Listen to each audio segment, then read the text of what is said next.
Fala aí galera, sejam todos muito bem-vindos a mais uma aula de História. E aí para a galera do sétimo ano nós vamos estar corrigindo as atividades que foram enviadas para vocês essa semana, tá? Para buscar aí fazer com que vocês revejam um pouco os conteúdos que nós abordamos essa semana e também, também se preparar aí para a semana que vem, que será uma semana bem puxada de provas, tá bom? Eu peguei aqui algumas das atividades para ver como cada tema vai ser abordado aí na prova, até mesmo para poder colaborar com vocês, tá bom? Então, vamos lá, sem mais delongas, vamos ao vídeo. Vamos lá, questão número 1, fala assim: este povo indígena vivia na península do Yucatán, região onde corresponde hoje a Guatemala, Honduras, Belize e ao sul do México, que era a península do Yucatán, né? Então nós temos aí a letra A, maias, letra B, astecas, letra C, caraibas e letra D, inca. Então, qual é a alternativa correta? Letra A, os maias. Aqui tem, falando um pouquinho, né? Os povos maias habitavam a região das florestas tropicais, das quais Guatemala, Honduras e a península do Yucatán, como eu falei, lá no sul do México. Quem tiver alguma dúvida, acho que se não me engano no vídeo passado nós estamos falando aí sobre os se não foi dessa semana agora que passou, foi da semana passada, foi da outra semana, tá bom? Então é só vocês darem uma olhada lá na playlist que vocês vão estar achando os vídeos falando sobre os maias, astecas e incas, para vocês poderem tirar qualquer dúvida, beleza? Questão número 2 diz assim: qual dos dois países que mais se destacaram no período das grandes navegações e descobrimentos marítimos dos séculos XV e XVI?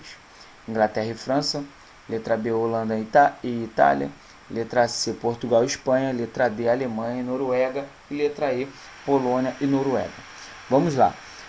Eu já falei com vocês que a França e a Inglaterra entraram depois, né?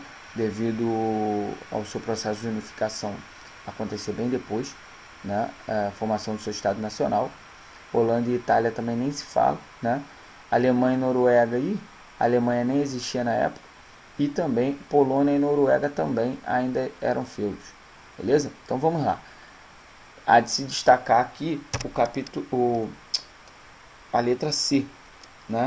Que fala sobre Portugal e Espanha, que iniciaram o processo das grandes navegações. Portugal iniciou primeiro, né, e depois se seguindo da Espanha. Vamos lá. Letra número 3 fala assim, ó: segundo o historiador indiano KM. Número 3 diz assim: segundo o historiador indiano, a viagem pioneira dos portugueses à Índia inaugurou aquilo que ele denominou como a época de Vasco da Gama da história asiática. Esse período pode ser definido como uma era de poder marítimo, de autoridade baseada no controle dos mares, poder detido apenas pelas nações europeias. Letra A fala assim: quais fatores levaram à expansão marítima europeia dos séculos XV e XVI? Quais foram os fatores que levaram à expansão marítima? Nós falamos muito sobre esse tema, até mesmo abordamos ele lá no início também, no final da primeira apostila. Entramos a segunda apostila também falando sobre a expansão, e lá fechando no capítulo 10 da nossa apostila, vem finalizando falando sobre a expansão marítima europeia, tá? Então, a resposta diz assim, ó: a expansão marítima e comercial europeia no século XV e XVI decorreu das demandas geradas pelo desenvolvimento comercial no final da Idade Média. Dentre os fatores que estimularam, pode-se apontar a escassez de metais preciosos na Europa, a aliança entre o rei e a burguesia e a procura por um caminho para as Índias, e o avanço tecnológico do século XV. Então, a escassez de metais preciosos, porque já havia esgotadas as minas da Europa, tá? Também a aliança entre o rei e a burguesia que propiciou a formação do Estado moderno, como nós já falamos também em aulas passadas, e a procura por um caminho para as Índias, que era o desejo aí da burguesia para aumentar os seus lucros. Questão número 4 fala assim: eram as características dos indígenas nativos no Brasil na chegada dos portugueses em 1500. A obtenção de recursos baseado na coleta, caça e agricultura, a existência de apenas um idioma comum a todas as tribos, isso não é realidade, né? Elas falavam línguas diferentes, a existência de grandes cidades como a dos astecas. Opa, aqui está falando do Brasil, não era asteca, né? Vamos lá. A ausência de artesanato, não, existia sim artesanato, as comunidades indígenas faziam sim artesanato, a utilização do ferro, e isso aí também não, eles não utilizavam ferro. Então, a alternativa mais próxima ou correta para nós afirmarmos é a letra A, fala sobre obtenção de recursos através da coleta, caça e agricultura. E eu falei para vocês que eles eram caçadores, coletores, e alguns deles também trabalhavam com agricultura. Questão número 5. Fala assim: eram povos nativos do Brasil os maias e astecas, tupinambás e guaranis, tupiniquins e apaches, e toltecas e incas. Esse aqui tá na cara, muito fácil. Esse aqui tá na cara, criança. Por quê? Maias e astecas nós já vimos que faz parte da América Espanhola, né? Faz parte de outro território. Tupiniquins e apaches, tupiniquins até vai, mas apaches eles eram norte-americanos, né? E também toltecas e incas também faziam parte de outras partes da América, não eram da América, não era do Brasil. Então sobrou sim letra B, Tupinambá e Guarani.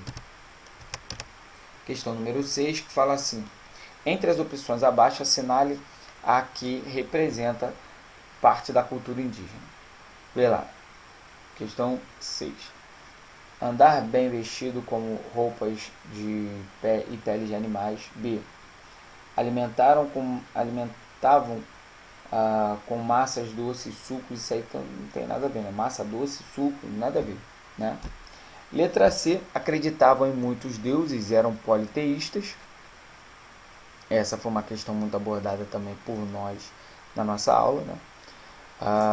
Usavam armas potentes como as usadas nas guerras atuais e utilizavam utensílios de aço. Também usar utensílio de aço nada, né? Não. Então, questão falando aí sobre a cultura indígena, nós temos a letra C, que eles acreditavam em vários deuses e eles eram politeístas, adoravam as forças da natureza. Nós já falamos sobre isso também nas nossas aulas. Número 7 diz assim: os astecas formavam um grande império, muito avançado com sua capital com população superior a muitas cidades europeias da época. Onde se localizava o Império Azteca, em qual sua capital? Olha só, Império Azteca. Isso aqui já está bem claro para a gente, né? Argentina, Suriname, Peru ou Cuba. Isso aqui nós já matamos essa daqui logo de cara, que é a última, que é a letra A, que fala sobre o México, a cidade de Tenochtitlan, que era a capital azteca. Beleza? Galera, espero poder ter ajudado vocês. Qualquer coisa, se tiver alguma dúvida, deixem nos comentários, ou vocês podem ir lá na playlist assistir novamente os vídeos dos capítulos anteriores. Valeu, galera. Um grande abraço. Espero poder ter ajudado. Valeu.